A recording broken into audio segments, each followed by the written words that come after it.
And Elisa, do you want to start with an introduction? Sure. We as collaborative professionals are often in a room where there's uncomfortable conversation going on. And we're always challenged by that. And we are always upping our game and learning new skills to learn how to sit with the discomfort in the room. So the Civility Project really presents a different way for us to learn about sitting with discomfort in a room or having opposing views, and how we can express ourselves, as well as to help our clients when they obviously in a divorce situation are more often than not going to have their own opposing views. So in the interest of inclusion, diversity, and equity, which the collaborative professionals are always pursuing, we're bringing this civility session to all of us.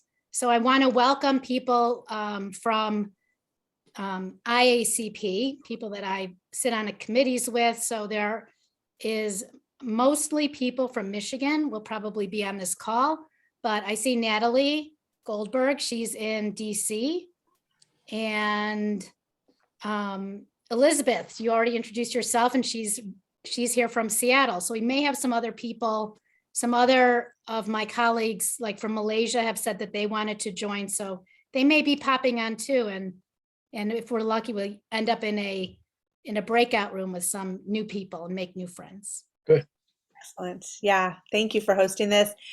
So I'll just start briefly by explaining how it's going to go, and then we will jump in. We're recording this so that we can add it to our website, which I will put in the chat. And basically, this is a program that Nolan Finley and Stephen Henderson created.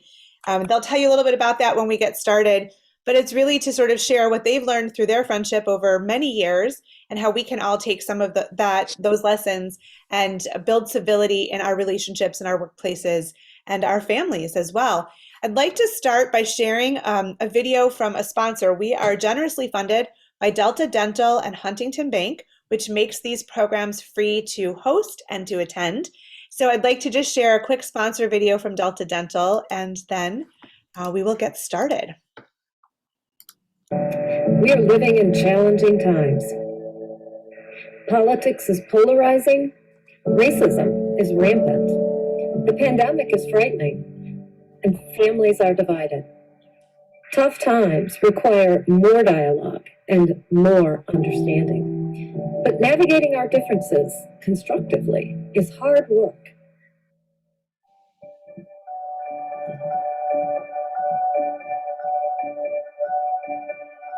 Delta Dental believes that healthy, smart, vibrant communities are also civil and harmonious. They are places where disagreement does not have to be toxic or destructive. Civility starts with listening. Welcome to the Civility Project. All right. So the way tonight is going to go is Stephen and Nolan will start by sharing a little bit of their story. I encourage all of you to ask questions in the chat, and I will get ask your questions as we do the program. And then we will have a breakout session. We normally have 2 when we have 90 minutes, but because we're a small group, we thought it would be nice to do one longer breakout session where you'll have a small group discussion about how you come to your beliefs and stances. And then we'll come back and we'll debrief about that, and we'll finish up with some Q&A. So at this time, I would like to welcome Stephen Henderson and Nolan Finley. And I'd love for you guys to introduce yourselves and how the Civility Project came to be, and we'll go from there. Well, thanks, Lynn. You want me to go ahead this time, Steve? I know you went first the last time, so I'll go if you want. Thank you all for being with us. Thanks, Lynn. Thanks again to our sponsors. Tell you just a little bit about us and then about the Civility Project. As Lynn said, my name's Nolan Finley. I am the longtime editorial page editor of the Detroit News. And somebody asked me on radio this morning, when did it become long time? instead of just the editorial page editor of the Detroit News. And I said about 15 years ago. So it has been a very long time.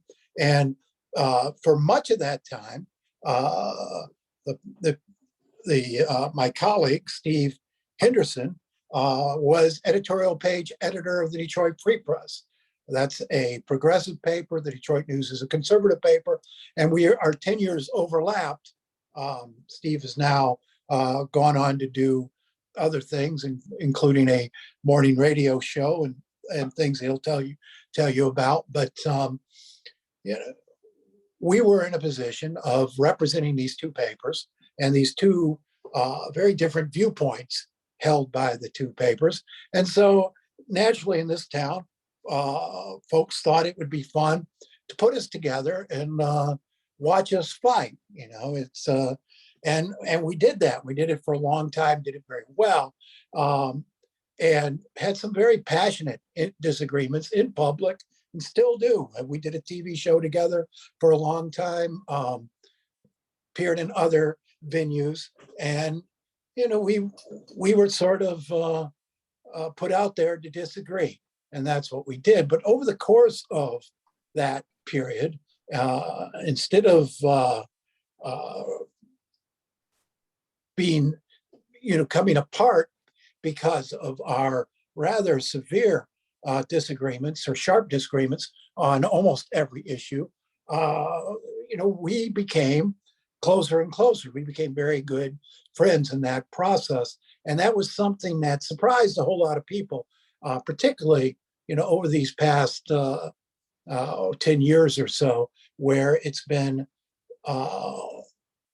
almost considered an oddity for people who disagree so sharply on politics and other issues to become fast friends. And people started, you know, asking us about it. And a lot of people didn't like the idea. A lot of his friends didn't like the fact that we had this relationship. A lot of my friends didn't like it. And so we decided to, you know, bring our various acquaintances, friends, people who thought like us together and see if we couldn't get people to sort of begin talking to each other and to begin understanding that, hey, it's okay to have relationships across the political aisle, and it's possible to have those and still talk about politics, which is, you know, rather infrequent today.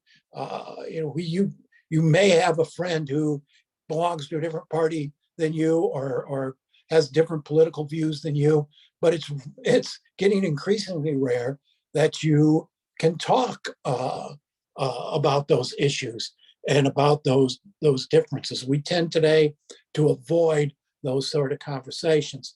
And so that grew into, over the years, grew into this Civility Project. You know, like a lot of things, you know, it revolves around good whiskey. And so we started bringing our friends together, started out 20 folks in the back room of a bar drinking bourbon. And gradually these bourbon nights became sort of a event in Detroit, if you would. We'd get 100 people. And our only, you know, the only price of entry was find someone who you would not normally think you would enjoy talking to, and talk to that person. We had pretty good success with it. And so, you know, we had some folks ask us to formalize it, people who wanted to sponsor these sort of sessions. And so that's the Civility Project. And that's how we got to where we are today. And our only regret with this project and the sessions we're doing now is somewhere along the way we lost the whiskey. We kind of lost the whiskey along with the pandemic. Although I think people at home are welcome to bring their own cocktail to this. I mean, we welcome that. We are. Yes. You can certainly drink during this if you like. But, you know, we used to do these in person. And it was a lot easier to bring together that way. And since COVID forced us to start doing them virtually, we kind of lost that dimension of it. It's one of the things I think we're looking forward to as the world kind of comes back together. But to kind of pick up on what Nolan was talking about, if you think about the timeline, I think of the interaction that he and I have had. We start in the late 2000s, right around the time, maybe a year before the 2008 presidential election. And if you think back to that time, the political divide was pretty profound at that point. It was difficult to get people to agree. It was difficult to get people to talk about disagreeing. It seemed like maybe things were coming apart. But if you fast forward 8 years from that to 2016, and the presidential election that year, and what happens after that election with people really coming apart, not just distancing themselves from friends or co-workers or people at school who they disagreed with, but some people, unable to interact with their own families because of the profound differences that cropped up. Those were the things that I think that started to make us think harder about what it was that allowed us to maintain, these disagreements, these real, sometimes very bitter and passionate arguments, but not come to blows. And also be able to maintain, a productive relationship outside of those disagreements, and that is what kind of led us to start really thinking about the value of sharing that with other people. The urgency really of the uncivil moment, which of course has not gotten better over the last 6 years, and some people I think might say it's just as bad as it always has been, has really pushed us to be determined to talk more publicly and more passionately about the opportunities that we think other people have if they can follow a few principles that we have followed, and it inspired us to really think about what those principles were. And the first one really is this idea of the expectations you bring to conversations. And I think it's one of the most important. This idea that Nolan and I don't get together to try to convince each other of anything. I don't think either one of us is ever suffering under the illusion that we're going to win an argument against the other, and win in the sense of either bringing that other person over to our side, or conversely, really trying to embarrass the other person to the point where you can put your fist in the air and say, "Hey, I won that." The goal when we're talking really is to understand better what the other person's position is and why they hold it. And if you start with that expectation as opposed to an expectation about winning, I think you're opening an opportunity, I think, to have a more civil exchange. And it really is that first step. Nolan always tells the story of it. We used to host a TV show together. The two of us would sit there and argue for a half hour about politics. But before I did it with Nolan, he had another partner whose goal, I think, was to try to make Nolan look crazy or foolish every week. And so it was a much different show, and it was less interesting, I think, because there is no point in that, right? There is no winning when you're talking about two people who have really different points of view, but both who come at it honestly who really understand the issues, who are educated and have read up on them. We just disagree. It's not a matter of trying to expose the other person as wrong or uninformed. It really is about understanding what that person is saying.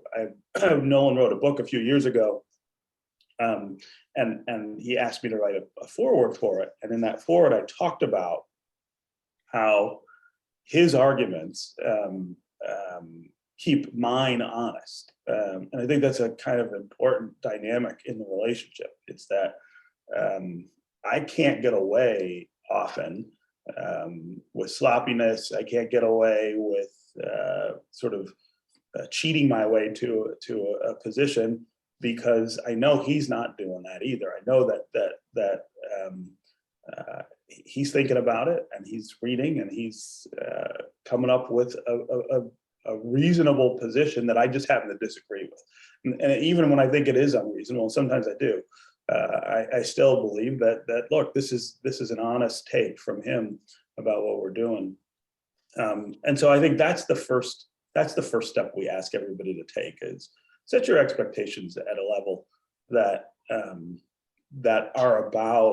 is about drawing value out of the exchange, as opposed to winning or putting the other person, quote unquote, in their place. So that's what the Civility Project, I mean, that's how it came to be, and that's who we are. The why of the project, I'd like to talk about just for a few minutes why we think this is important and why we are invested in fostering civil conversations. Incivility is epidemic in our society today. Rudeness, anger are so prevalent that we cannot have an honest conversation. We scream at each other rather than talk to each other. We don't listen. We don't hear. We are so locked in to our viewpoints. And it goes beyond just politics. It's become sort of the norm in our society today to express our differences very loudly and very angrily. And so incivility leads to hatred. And hatred leads to all dehumanization and all sorts of bad things. And we're trying to get people to tone down the anger and tone down the hate. Excuse me, I got to plug my computer in and have honest conversations with one another, and meaningful conversations with each other.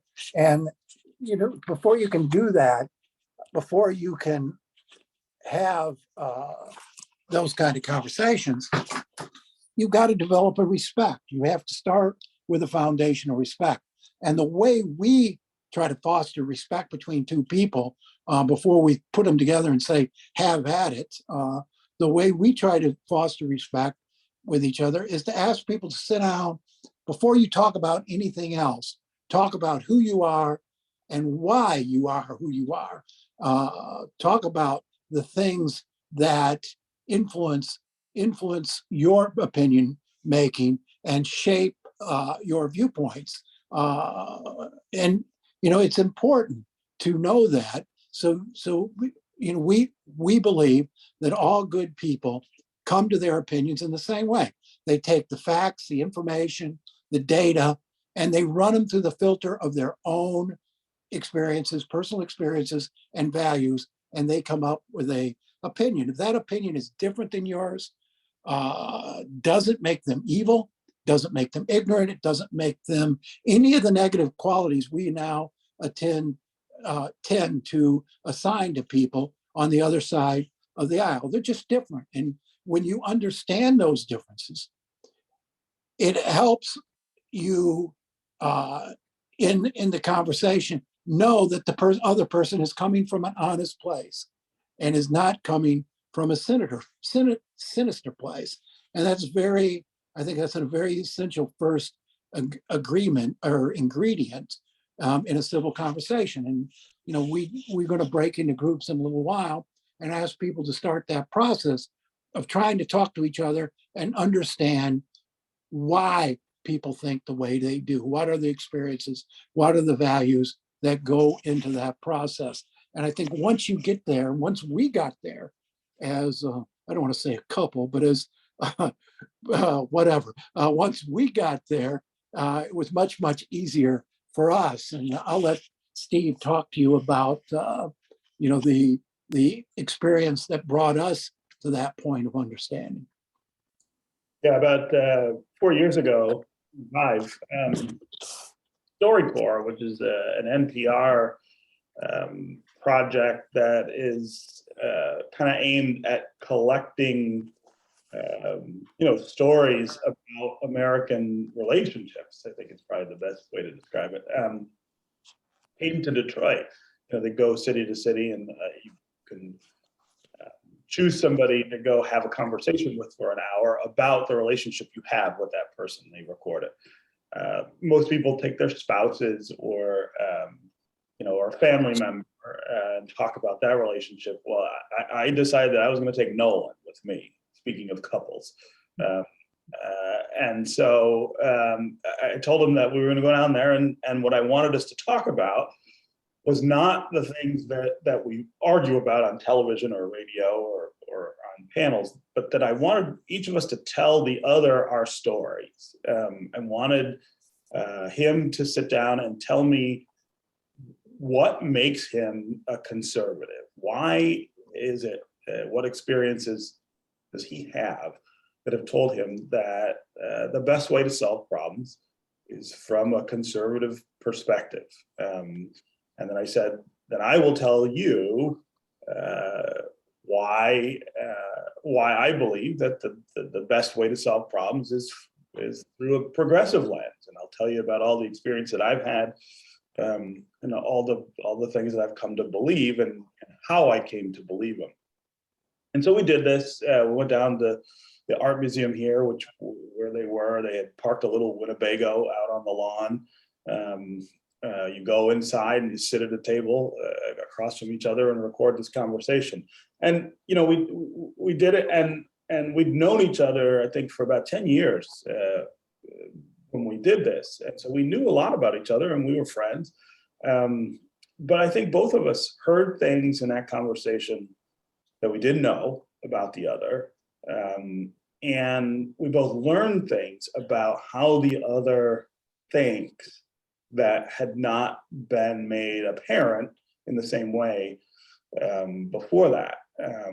And what it did, I think that the effect of that conversation was to build the level of respect. I mean, we already had respect for each other, but it built on that level of respect between us that not only did we have the experiences that we'd had, but now I knew things that were behind Nolan's opinions. I understood a lot more about how he comes to these very wrong and sometimes obnoxious ideas. It also, I think, built a sense of empathy, which is a really important dynamic, I think, in any exchange, but especially in a civil exchange. If you can't have any understanding for where the other person is coming from, I think it's really difficult to have the level of esteem and the level of investment in learning about what they think and why that you need for a civil conversation. And so after we did that, we were kind of in the middle of thinking up this whole project, and we were also watching the rest of the world descend into this really uncivil space that we all kind of exist in now. And we said, well, what if we asked other people to do this? What if we asked people to start the conversation in some cases by having this conversation? Why do you think what you think?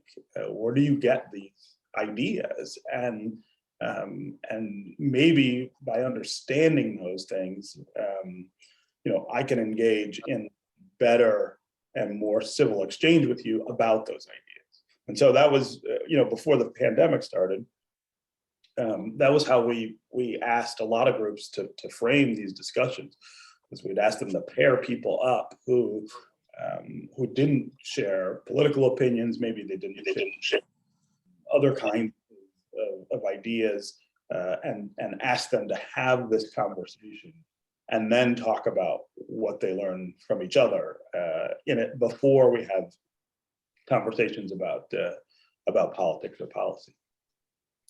And prior to that point, we had a lot of assumptions about why the other thought the way they did and took the positions the way that they did. And, through that process, we learned that, I learned, Steve wasn't taking his positions just to piss me off. I mean, there was a real foundation for the things he believed. And so once you sort of learn what that foundation is, it diffuses the misconceptions, if you will, about the other person, and you see them in a whole different light, and it does make it easier to engage in a productive, meaningful way. So that's a perfect break to get into our groups and have these conversations. You guys will be in groups of 3 to 4, and I will broadcast the questions. But basically, we want each person to share a little bit about, what in your background and your experiences brought you to your beliefs. And they can be political, they could be, if you're collaborative practitioners, it could be your approach to how you represent clients or how you go about this. But what brings you to that? And then when we come back, we'll want to debrief and see how that went, and then we can open it to Q&A. So I'm thinking that we do about 10 minutes for this group. And then I will give you guys a sort of a 2-minute warning when we're almost ready to come back. So here we go.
So waiting for everyone to come back. We just have a few seconds left, about 25 seconds.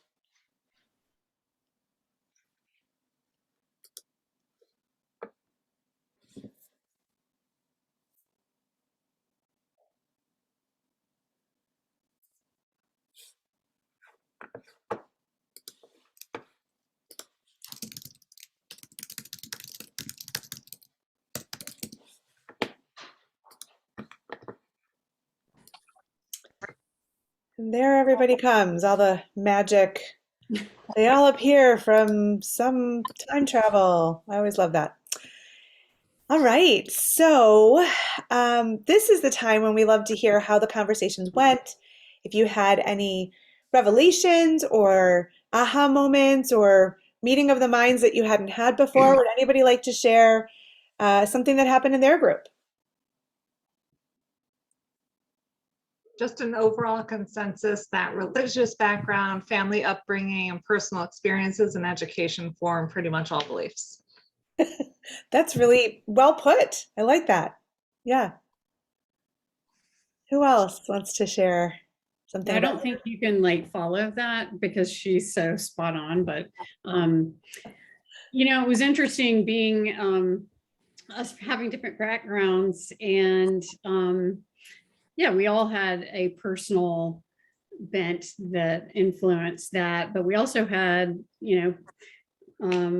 shifting attitudes about politics in particular that were informed by relationships. So I thought that was really interesting.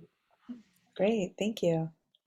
Elisa, you wanted to say something? Yeah, I would say that beyond like religion or other things about our background, like the values, what my aha moment was using that word values, like what is it that we value?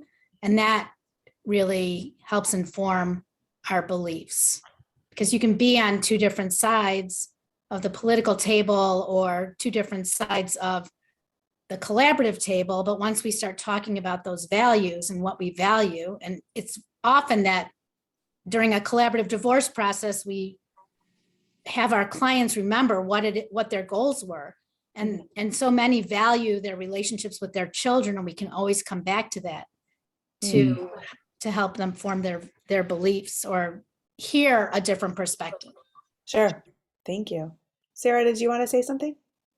No, I was just going to add on to what Elizabeth said because I was in Elizabeth's group, and it just seemed like certain significant things can really shift how you perceive things. And then as things happen, as your life progresses, it shapes and affects how you interact with people and what you could, in terms of what's really important. And I think that ties into what Elisa said in terms of the overall values. But values are different to different people. And in collaborative cases, that's why you have that particular couple identify what they are. Yeah, it's hard to understand that word values. It's like we all know it, but we don't know how to articulate it. And before I started working with Stephen and Nolan, I never had sat down and thought, why do I vote the way I vote? What led me to that? And so it's a really useful conversation. It kind of stops a lot of people cold, and it changes the conversation that they have after that. Lori, did you want to say something? No? Okay. Yes, Maren. Hi, I have a question, and I don't want to hijack your entire meeting, but this came up right at the end of our breakout session, and I don't have an answer to this question, so I'm hoping that the hive mind can help me. In the context of COVID, a number of private lives have been fractured because I'm an anti-vaxxer and I'm a vaccine advocate, and so now we can no longer talk to each other, right?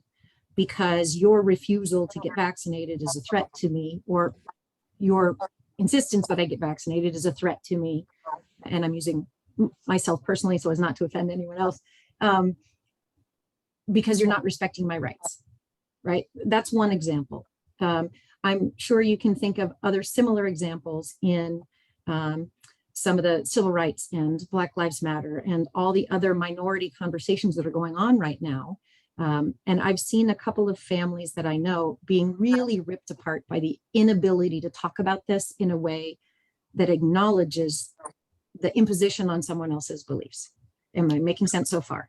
Yes. Oh, I think that's perfect. Okay. And I think that's perfect. And it's a perfect example of what we're talking about. And I think in the situation you described, it is so vital to ask those questions we talked about, asking each other, and not to simply make assumptions, because we in the media tend to make assumptions about why people do or don't do things in regard to COVID. And if you take the time to sit down and talk to folks, you may find out your assumptions are completely wrong.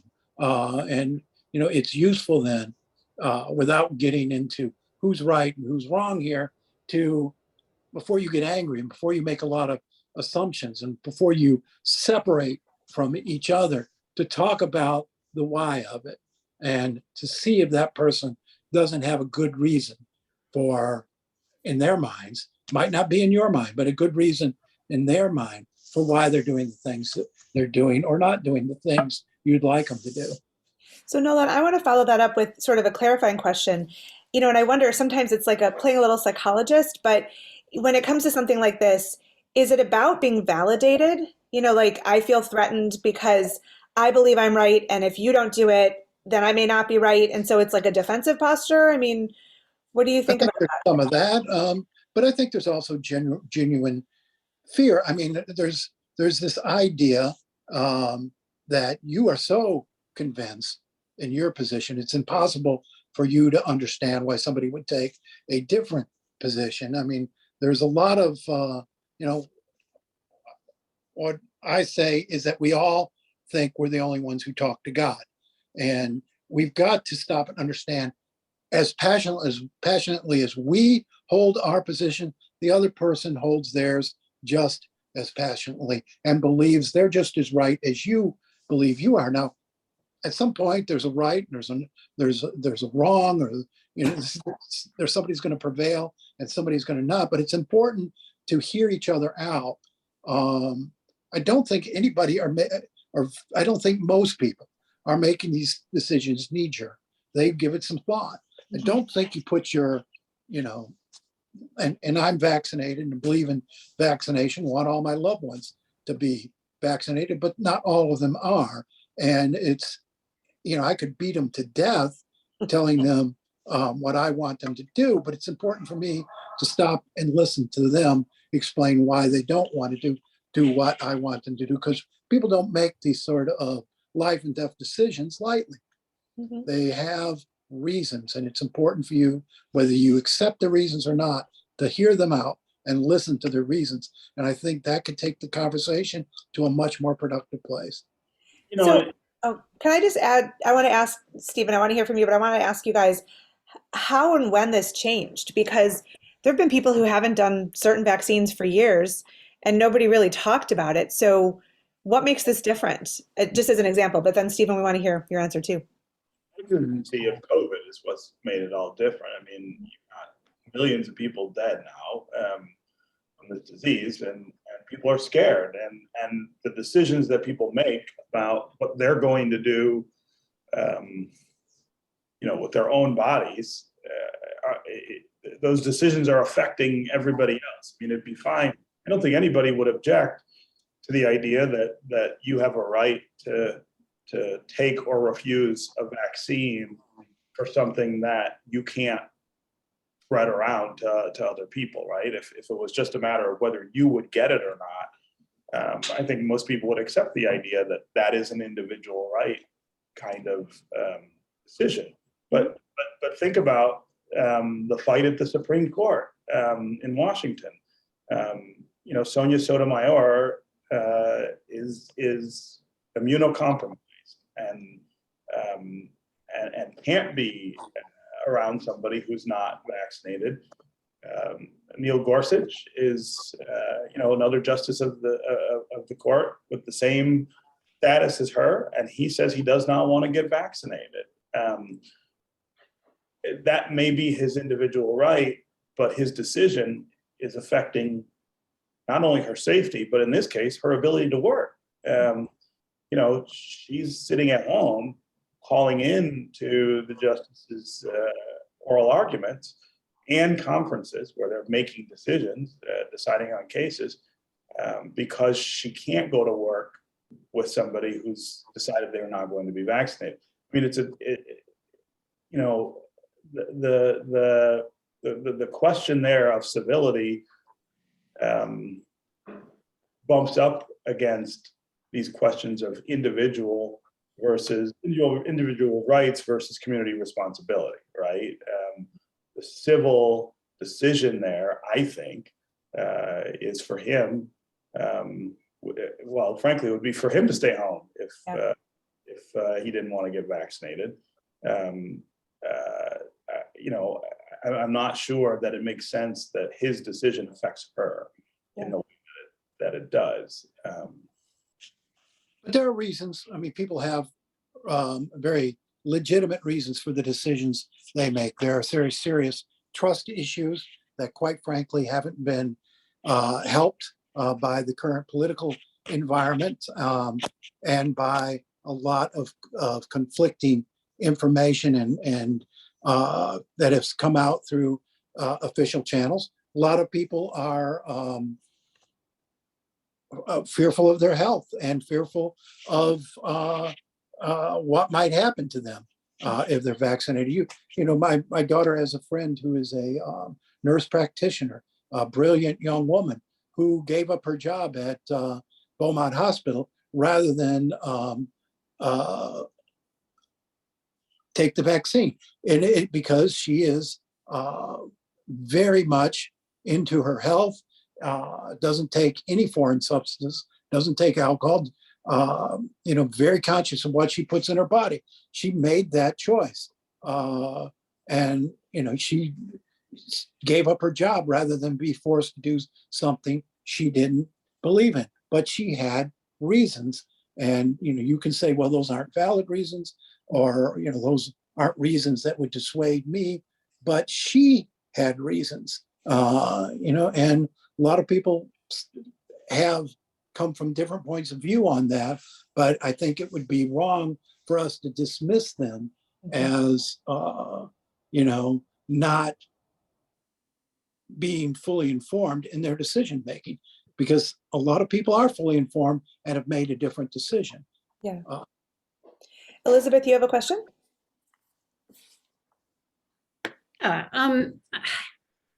Social media and the new and data, and how that intersects with this discussion and civility, because there's plenty of data on both sides for very intelligent people to digest that will support their positions. My brother's a very smart man, and he spends a tremendous amount of his time showing me, data to support his position. So I would just love to hear your viewpoints on that. Well, I think that's the right approach. I mean, he not saying that he's right in his opinion, but his opinion, he took the time to make an informed opinion, and you took the time to listen to his reasons. You're not going to agree, probably, but you can have a civil discussion about it. And what we're not trying here to say, here's the set of decisions you ought to make.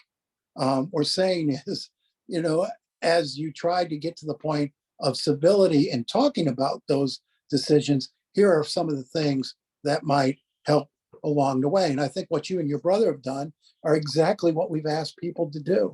I would hope, and I'm making the assumption, that you didn't scream at each other and that you didn't break your relationship because you have differences. And much of the reason likely lies in the fact that you took time to listen to why you and he felt the way you do.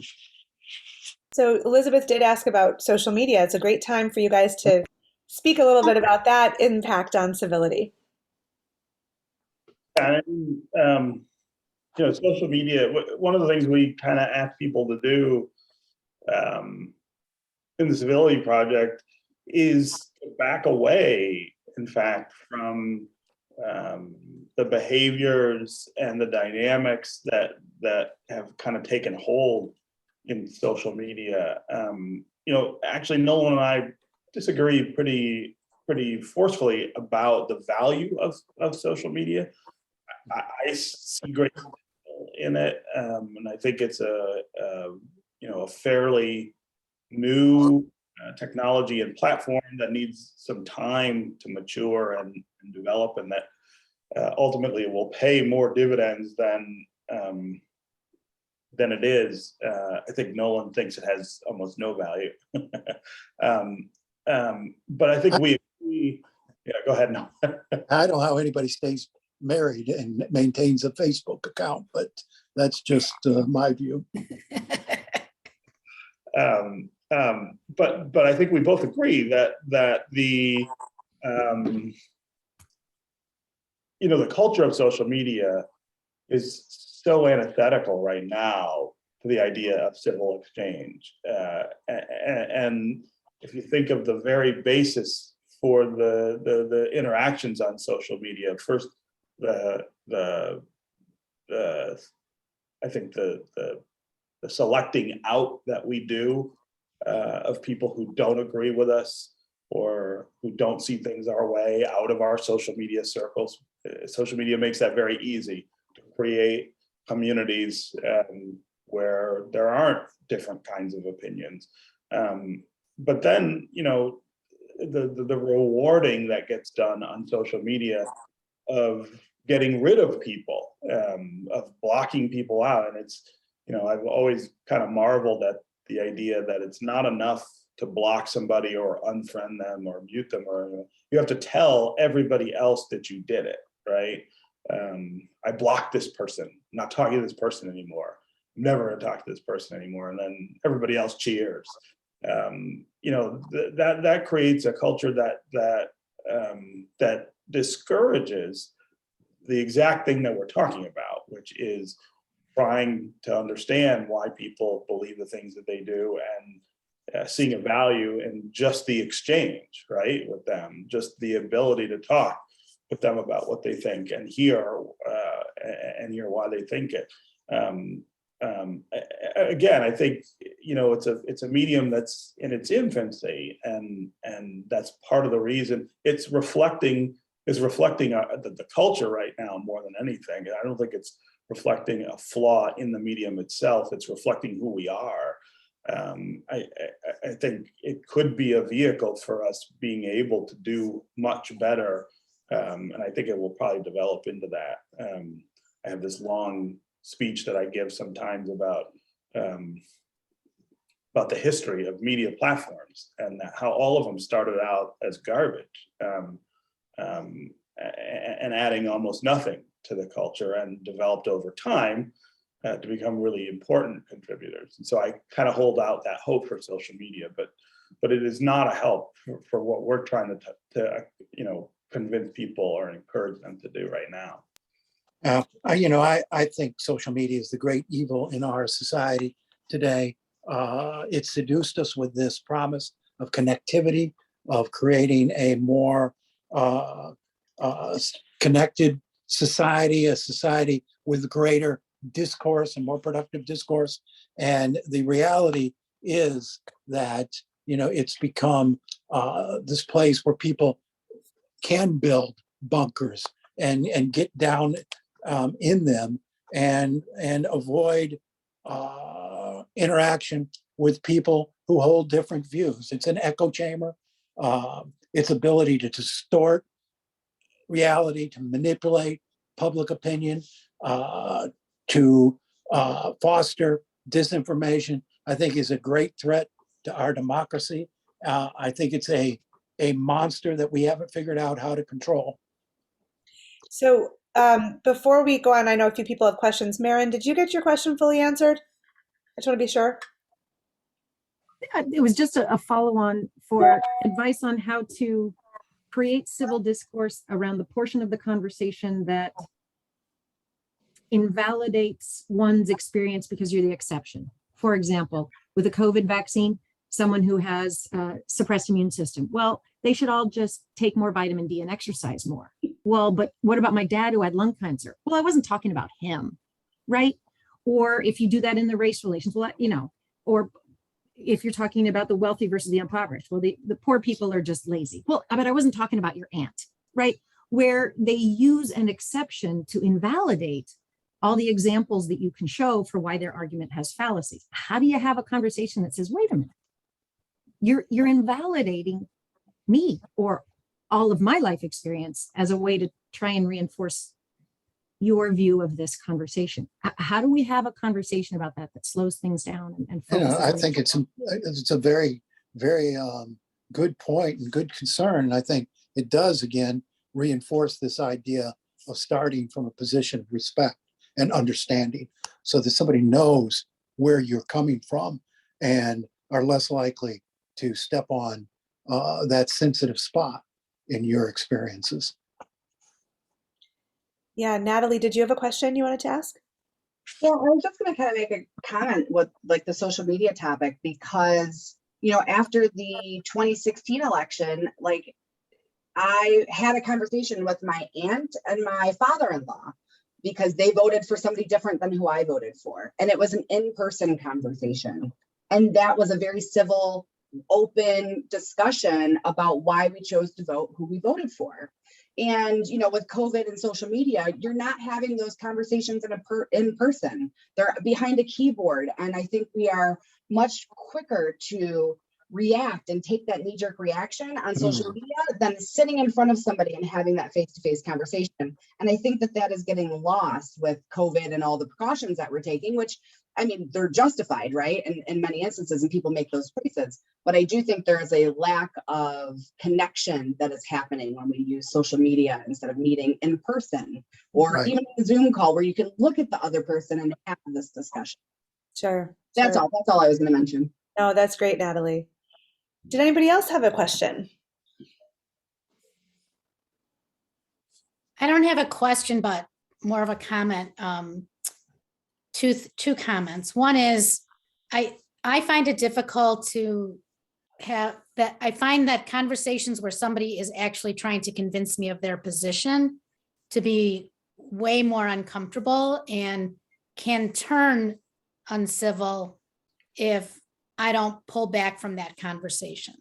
So I think sometimes these days we just have to maybe just pull back from the conversation, because I'm not trying to convince somebody else of my position.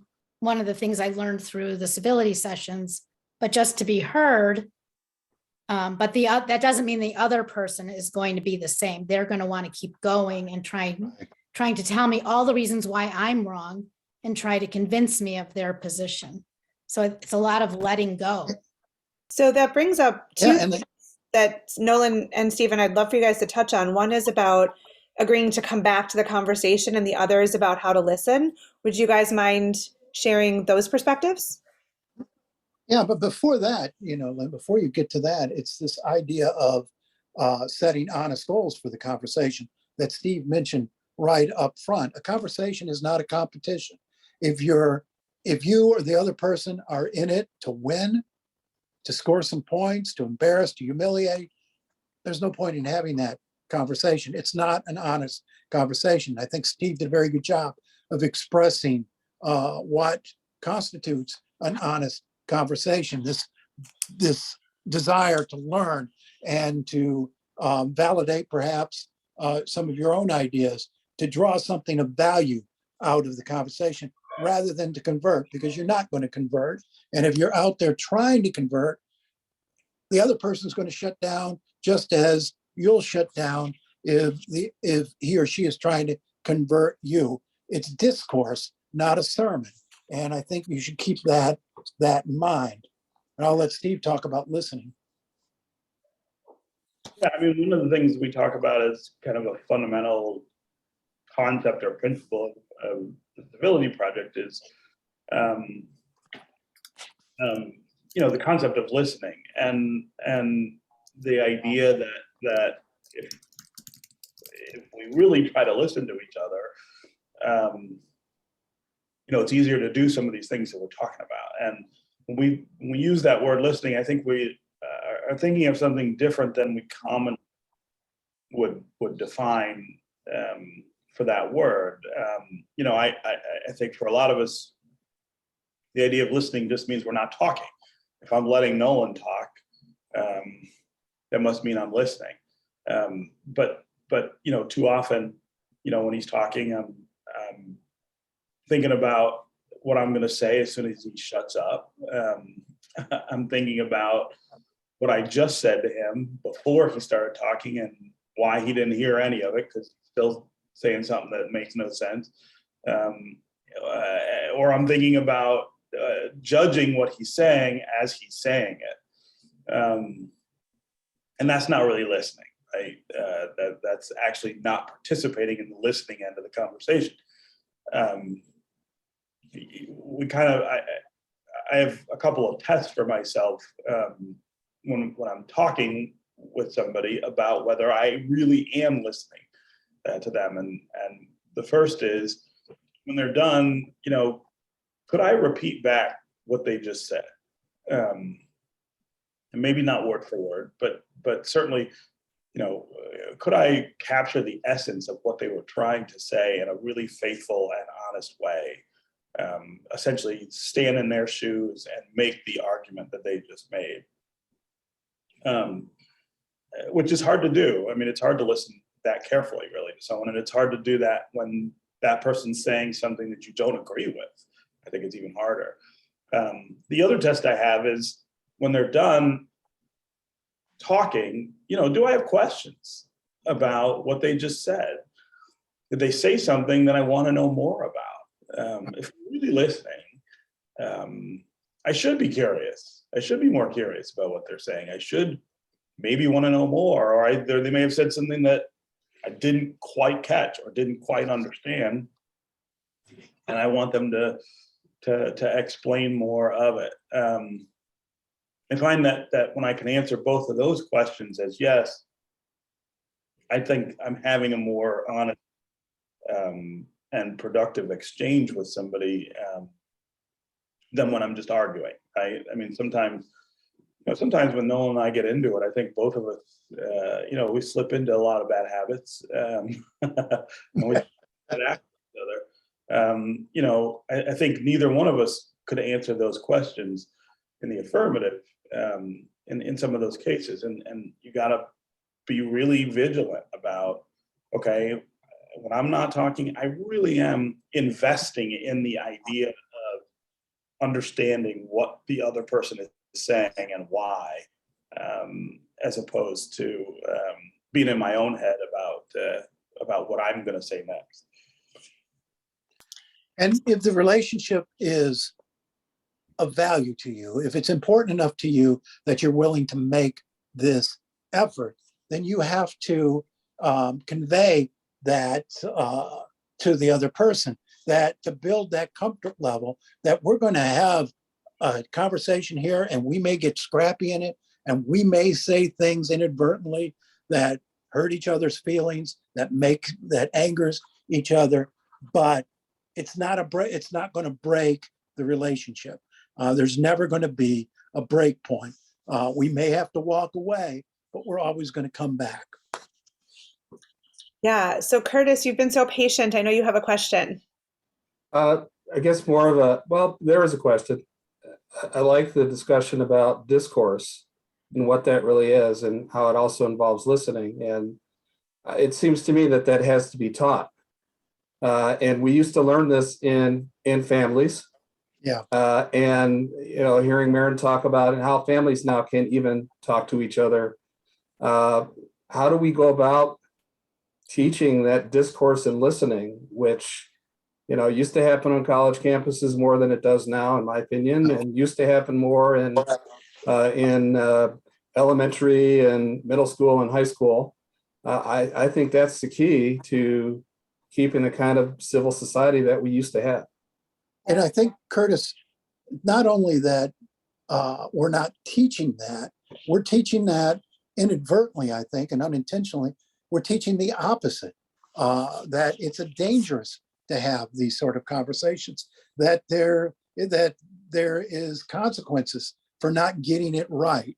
And particularly in the learning environments, in schools, in college campuses, this idea that there are discussions you can't have because somebody's feelings might get hurt. At our earlier session today, a woman come up afterwards, an older woman, and told me a story about when she was growing up, the family ate together every night, pushed at the end of the meal, pushed the plates to the middle, and before anybody washed dishes or cleaned up or did anything else, they talked about the world. They talked about what was going on in their lives, what was going on around them. And she described it as a very free-flowing conversation in which you could say anything you wanted as long as you said it politely.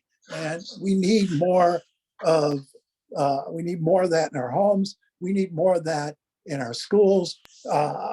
Kids, it goes to this idea, this place we're in, we call it cancel culture now, but no matter what you call it, this idea that we can't have difficult conversations because of the consequences are too great. I think we've got to sort of tone down those consequences and allow people to make mistakes. I mean, when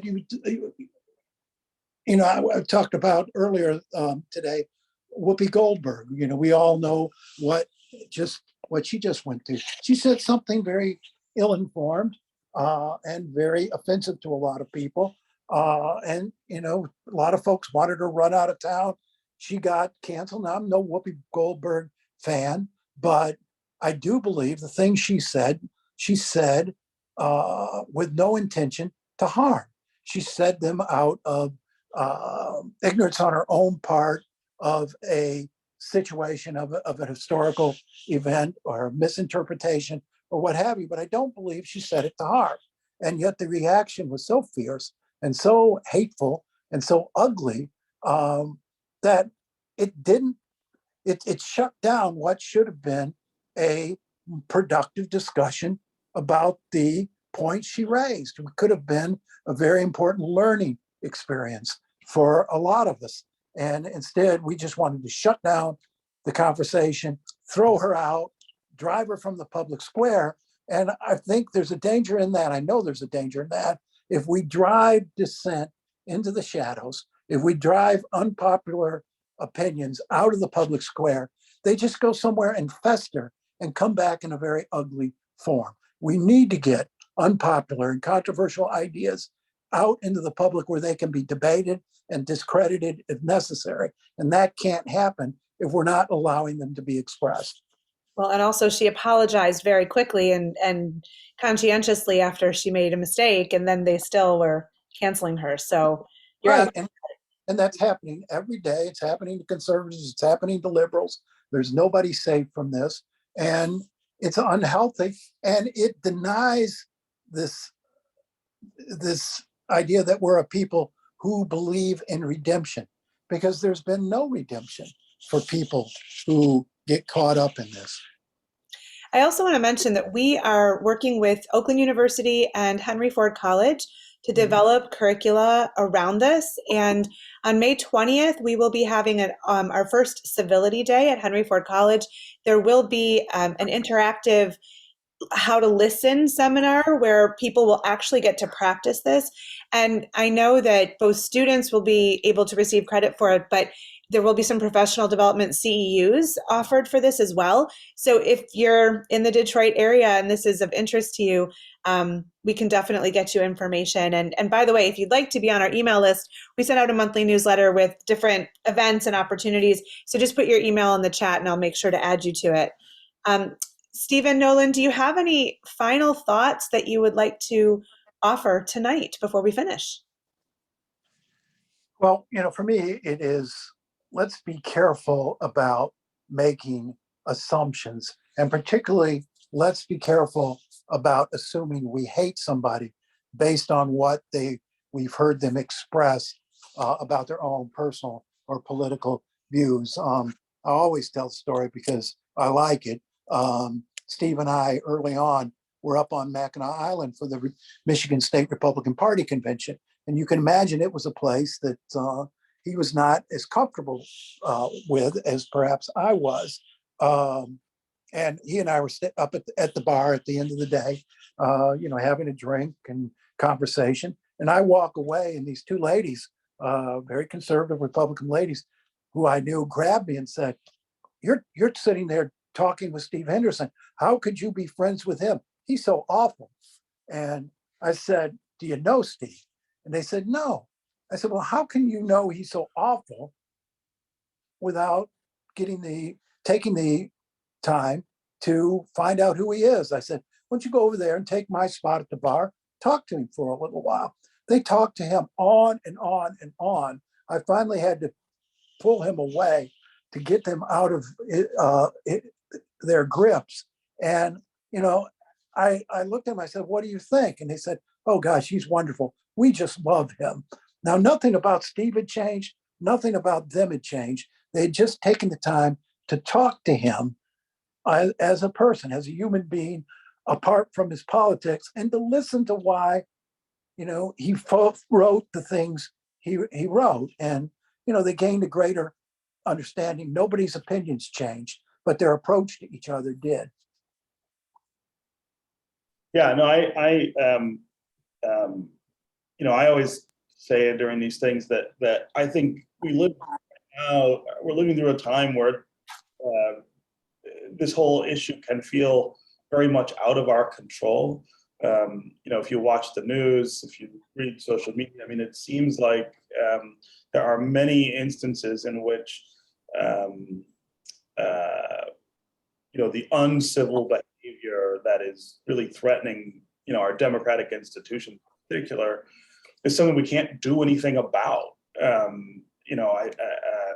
have been referencing a lot lately, January 6th of last year, when you had this attempted coup at the Capitol. And I don't think you have to be, it doesn't matter if you're liberal or conservative, or if you thought Joe Biden won the election, or if you thought Donald Trump won the election. I think we all sat there thinking, this is not the way to win your point. This is not the way to even prosecute your point. And this is a threat to the democratic institutions that hold the nation together. And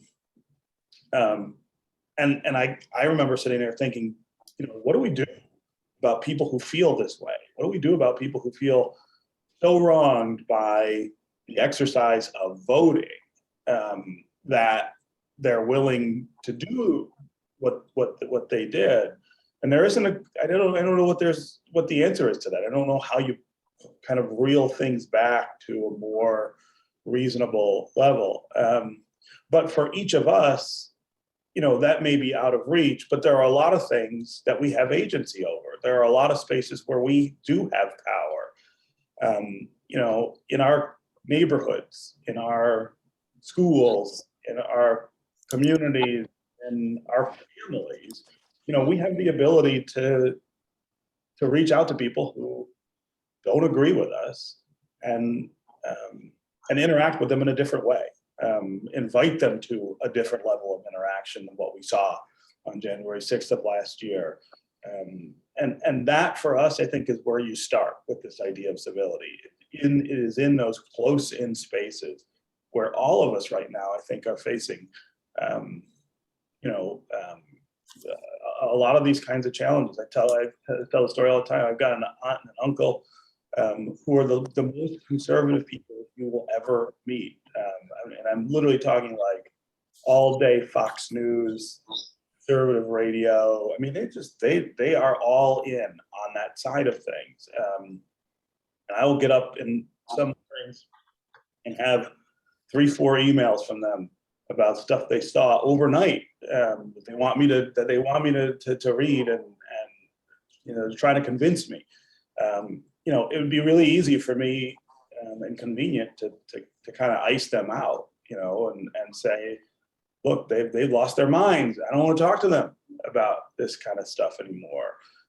But that's actually the space where I have the ability to carve out a civil interaction with them, to carve out a space for civil exchange.